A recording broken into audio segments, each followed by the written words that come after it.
Looking at building the bed out, and we want to put a wooden batten across the wall here to give the bed something to fix to, but foolishly we don't have anything to actually screw the batten to, so we're going to have to take this wall out and then fix a wooden batten to the frame of the van, because there's a metal beam that goes across here at roughly the same height as the bed, so we'll fix a wooden batten to that, then we can screw through here and attach the bed support to that. So this is the beam we want to screw into, and this is the wooden batten I'm going to put on to support the bed. So that's going to go there. I'll just mark some holes where I'm going to drill through. So like before, I'm going to do the counter bore. So got the spade bit here to do the counter bore, so the heads of the bolts can sit in nicely. I'm just building out this frame to support the bed. Just going to put these supports in.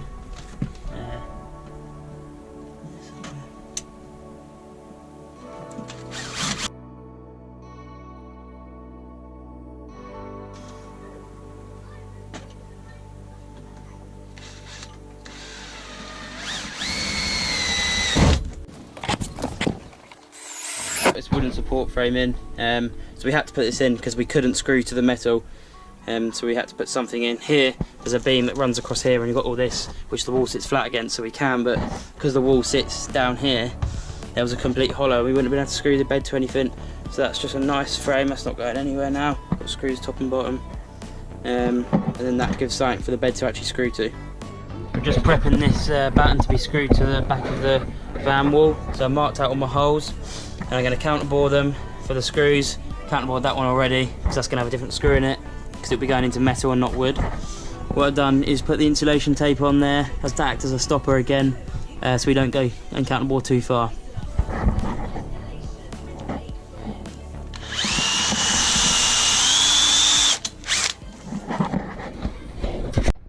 So we've got this wooden batten screwed now to the wooden support behind it. So we've got the holes there. And then this one is the metal going into metal, hence the bigger counterbore and the marking. I definitely recommend making a map of what you've got behind your walls before you put your walls up. Obviously we learned that the hard way. Had to take the wall out, which was no drama, it's only a few screws. What we're doing now is just making because there's nothing to screw into here at all, and just screwing it into the ply wall is not ideal, so I've just cut a little square out, nice and neat, and we're just marking out a bit of 1.5 by 1.5. And we're going to bond that onto the van here, and then that will provide the support on the end of the wooden batten there. So we're just focusing on the fixed section of the bed to begin with. So we're going to build our front sort of H frame, I've been calling it, but it's basically just the bit of wood here that sits fixed, and then the slats lay on top. So the bed's 181 long. So we're going to make the frame 181 long from the left hand side of the leftmost piece to the outer face of the rightmost piece, and then it's 38.5 to the top here. So we've got to make the top of the top, from the bottom of the bottom piece to the top of the top piece, 38.5. So that's what we're going to do now.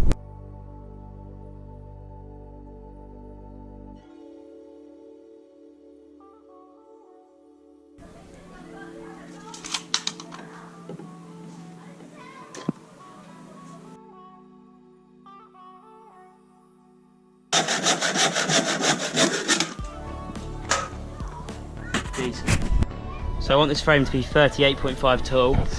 These are 20mm here, 20mm here. So I've cut these to 345. So 20 plus 345 plus 20 is 385, which is what we're on, 38.5. So I'm going to put a bit of adhesive on here and then screw through the bottom, bit of adhesive on here, screw through the top. I'll make sure the screws are sitting nice and sub-flush so they don't interfere with any of the slats or anything like that. Set square here, and I'm just using it to check that all of the corners are square when we're screwing them in place.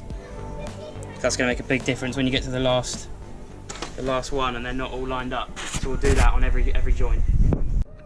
So I've made my frame for the front, and I screwed down to the floor, so it's a little bit wobbly still. So what I'm going to do is put a support in here from there to there.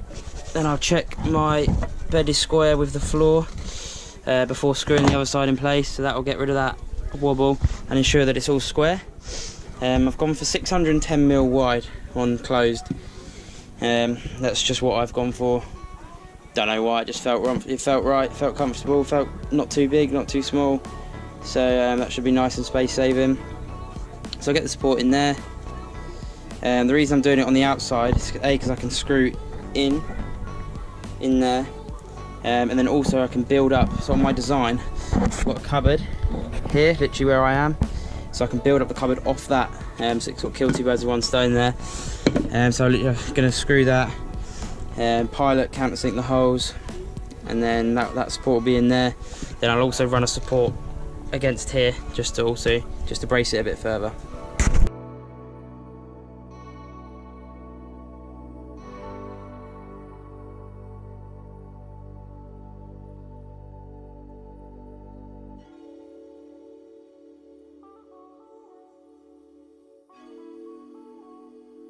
I want it to be a slide out slat bed, but also hinge up. So I'm not worrying about the detail. I've got a rough plan in my head, but for now I'm just going to get the basic frame done. So I'm going to do the other side. So I've cut these pieces. I'm going to sit there. The other one's going to sit there and square that up. So that'll be pulled in, square it up. And then what I'll probably do is put a up in the middle as well. I've got the battens marked out as well, so I know I've got a batten between this line and this line here, and so I can screw to the floor.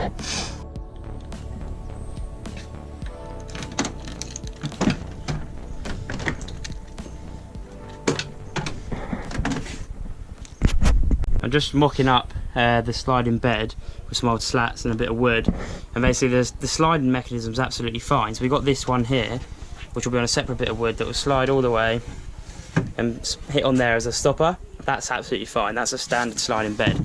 But what I want is I want these to lift up as well to access the storage.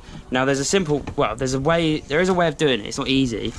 Basically what it entails is you can either get a hinge on a separate bit of batten, but that adds a lot of wood and it just doesn't really work. So I thought about doing it just by having all of them lift up.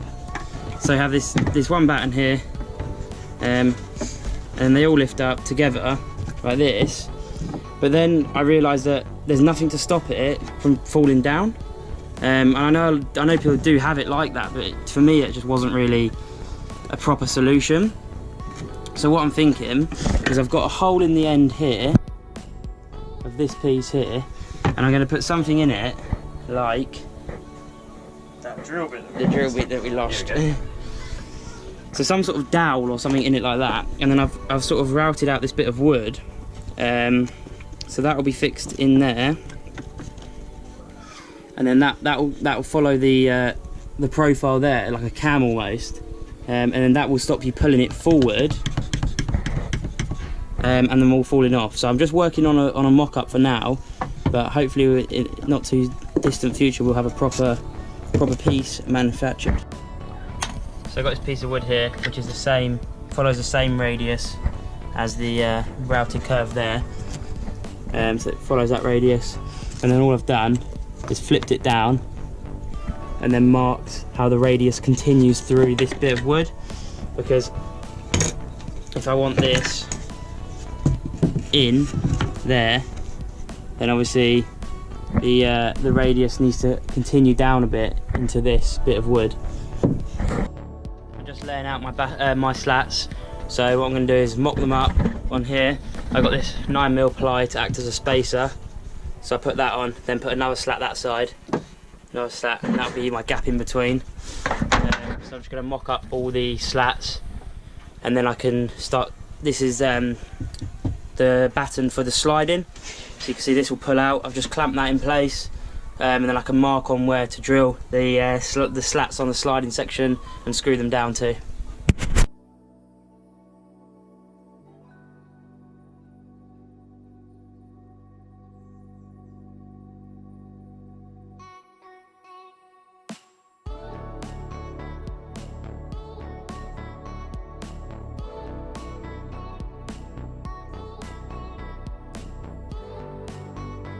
all screwed up now. That's still its own part, so that just comes out.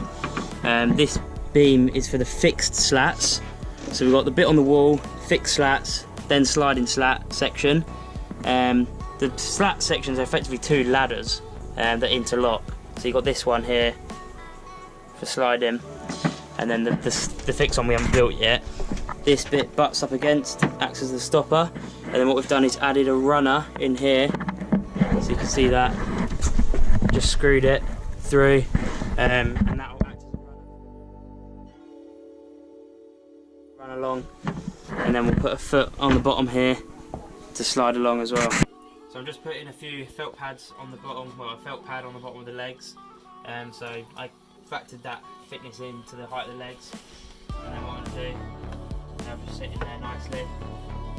So I'm going to put a drop of adhesive on the top, and then what I'll do is I'll square it all up, both sides, that way, and that way, and then we'll screw it in place.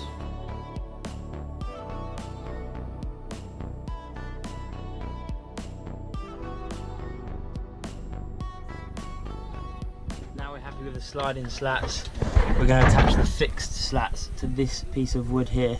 So you've got the sliding section there. So this is sliding, this is fixed. And this is our spacer here. So make sure they're all in the right place. Using our slat as a spacer between the slats. So we're going to go ahead and put 2 screws in each and screw the fixed slats down.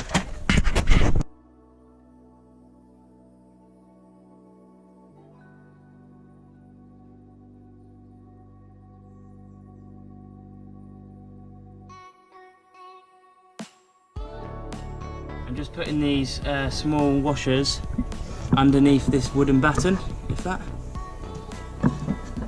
underneath in here, because what that will do is raise this one up and allow it to slide over here when it gets locked in, allow it to slide over and not get caught on the fixed slat batten or the support batten.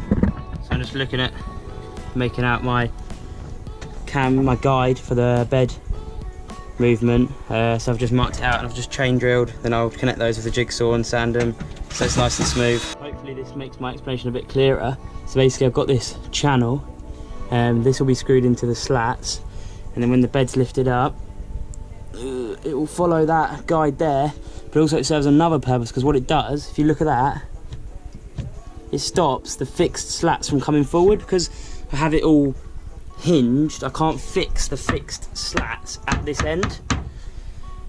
So basically so when you try and pull the sliding slats out, it wants to take the fixed ones with them. So that serves 2 purposes, because it stops that, but it also guides the bed up. Now I'm just going along and cutting all the sliding slats flush with the sliding slat batten, and I've cut the fixed slats flush with the fixed slat batten there. We're here at the grand unveiling of the world's most versatile bed. Single bed mode / seat mode. Then we have double mode. And then we have insane amount of storage mode. Nice.